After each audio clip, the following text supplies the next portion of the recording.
c'est de 1853 et jusqu'au début du XXe siècle. La Somco a créé 1250 logements sociaux à Mulhouse. Et donc, à l'occasion du 150e anniversaire de cette opération, qui à l'époque était particulièrement audacieuse pour le conseil d'administration, a considéré qu'une opération emblématique serait intéressante pour relancer un peu le débat sur le logement social.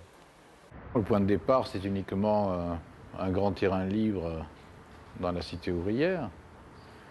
Ce terrain libre, M. Zimb donc, a eu l'idée d'en faire une opération qui puisse témoigner de ce que pourrait être l'habitat qui reprendrait l'esprit, en fait, de ces maisons. C'est quoi? C'est plus d'un siècle après, maintenant.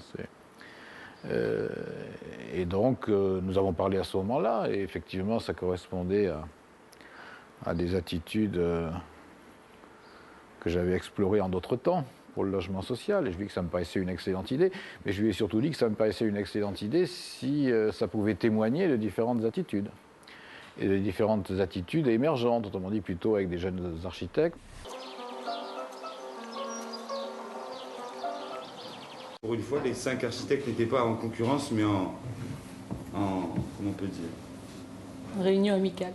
Voilà, réunion amicale, d'échange d'idées et d'échange de principes pour essayer de faire un projet qui ne soit pas un catalogue, mais qui soit faire un vrai quartier. Il ne s'agissait pas simplement de faire une espèce de foire-exposition du logement social de demain, il s'agissait véritablement de créer un quartier, et il fallait donc que les 5 équipes acceptent de travailler ensemble, acceptent chacune de tenir compte des problématiques des voisins pour essayer ensemble de faire quelque chose de cohérent. C'est une sorte de match de tennis, là, ou un tournoi de tennis, où on était 5, et où on jouait les uns avec les autres, en essayant de développer sa technique, Oui, différente pour chacun, des et défis d'essayer amicaux, d'arriver au meilleur